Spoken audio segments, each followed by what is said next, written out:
So if you're looking for a 150-inch display slash TV for like TV shows, movies, productivity work, or video games, all in the package of what's sort of like a medium small Amazon box, then the NOMVDIC P1000, it basically encompasses all of those things, including even in situations or in rooms where there's a bit of daylight peeking in and things aren't completely shrouded. Now, full disclaimer, NOMVDIC did send me the P1000 unit to review for you guys. However, they did not tell me that I need to sell you guys on any of the highlight points. They did not tell me that I have to say specific things. They respect the creative process that us creators have here on this platform. And so everything that you hear here are my thoughts, ideas, and my own personal use cases with the NOMVDIC P1000. So basically you guys have a well-rounded perspective of different use cases and what it can and can't do. That being said, my family and I have been thoroughly impressed with this thing. If you're new here, my name is Dave and I do tech.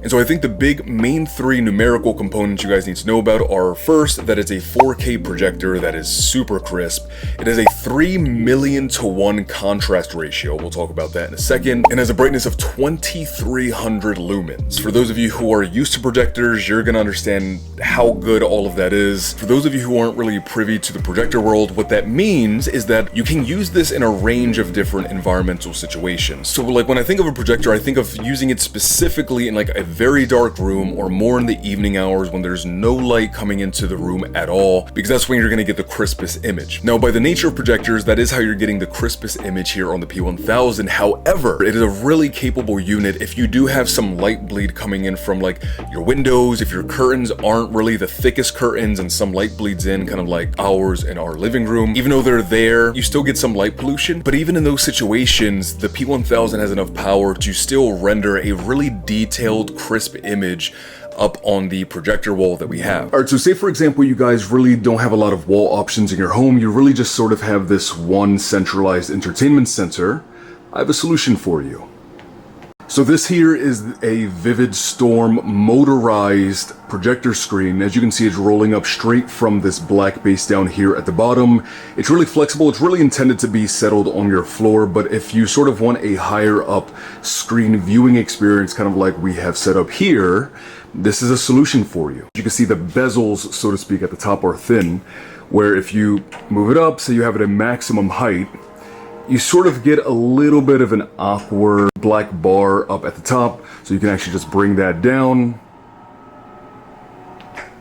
And it's very responsive, like literally as soon as I click the button, it goes up and down or it pauses. Whether you're watching TV shows, movies, or even playing games, the color representation that you're getting on your wall or on the projector screen from the P1000, not only do they look really good, they look color accurate to the things that you're displaying from the projector. And that includes video games, which I'm a huge gamer. We'll talk about gaming in a second, but that looks just as good on the projector screen as it does on like any of the TVs in the house, which is really impressive. And so here you're getting an HDMI port, USB-C port, and a USB-A port. There's flexibility if you are trying to connect to, say, like your MacBook or your PlayStation 5 or a Roku stick, Amazon Fire Stick, a Windows laptop, and trying to display like your work up on the projector. And if for some reason you have none of those ports laying around, it does also support Wi-Fi and Bluetooth connection for screen mirroring from any of those pieces of tech that you're looking to use them with. So you can screen mirror from like your phone and your tablet, which I find works really well. You do want to be on the same exact Wi-Fi network as like your phone, for example. I was gonna wait till later to mention the gaming. I'm really excited about this.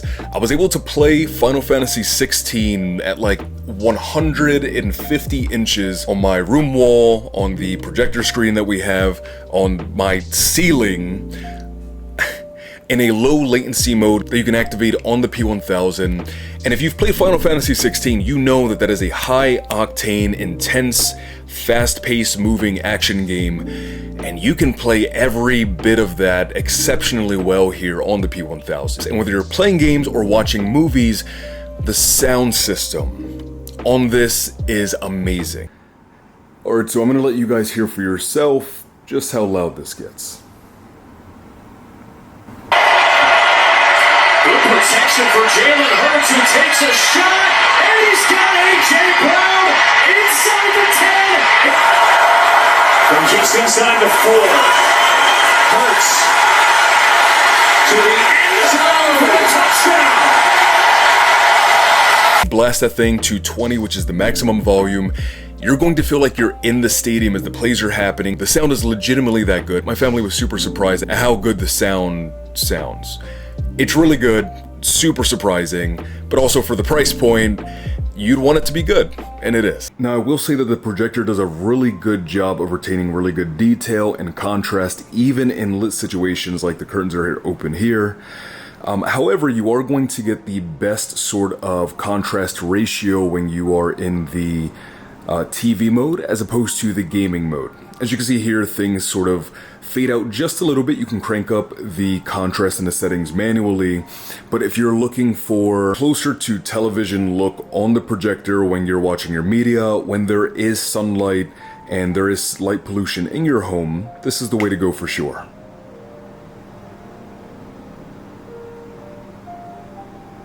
And in the settings, you can actually adjust the contrast manually. So if you want it to be more contrasty, like how I preferred, you want to bring that number down. And if you want it to be a bit less contrasty, you're going to want to put that number a bit higher. And something else that's really nice about the P1000 is that it actually has a 1.2 times optical zoom. And there are settings built into the projector. So that way, even if you have, say, the projector sat on your table and you want to either scale up the image or scale down the image, there's flexibility to do that without actually having to move your projector. And man, there are a lot of settings for the P1000 that you can access all yourself manually for cornerstone adjustment, for focusing, which this has autofocus, but if you want to manually adjust the focusing so you get the sharpest image, you can do that as well. There are settings for the color and the warmth and coolness of the image that you're getting. One of the coolest things, in my opinion, using this, and I actually didn't know about it until I pulled it out of the box and I was pointing at a wall and then I adjusted it over to something else, is that there's auto keystone correction on this, and that's basically a fancy way of saying that whether you point it at this wall or you point it at a surface closer to you,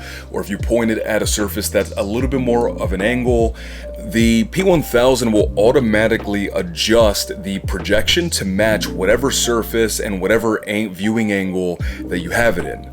Of course, there's going to be some limitations, but for the most part, it's kind of scary how well it works. One thing that I did notice is the fan that whirs up on the P1000. It's not obnoxiously loud to the point where it's going to detract you from the movie or the game that you're playing, but it's loud enough to notice, if I'm being honest. That being said, there is a setting where you can actually disable the fan. My only concern with that is that the device could potentially overheat. In my experience, having the fan off, I haven't had that happen yet, even in gaming sessions or watching Eagles highlights. Haven't had that be a problem, and it is dead quiet. So I'll say if you're in a room that is not really warm, is a pretty cool temperature, that's probably not something that you have to worry about. During the summer months though, maybe you'll want to make sure that the fan is cranked on just to make sure that all of the internals are circulating well. But overall, on, it's not too bad. Off, dead quiet, and it's nice that there's that flexibility there. If you guys are interested in picking up the P1000 for your entertainment center at home, I'll have a link in the comment section down below for you guys. Thank you guys so much again for stopping by and hanging out. If you're looking for tech reviews, that's what I do here on the channel. A lot of phones, iPhone season's approaching, Galaxy Fold 5 content's approaching, and some AR glasses, some other cool things. But thank you guys so much again for stopping by and hanging out. I wish you a fantastic remainder of your day, afternoon, or night, depending on the time it is you are watching this. And as always, peace, love, and adios. Bye guys, and have a great day.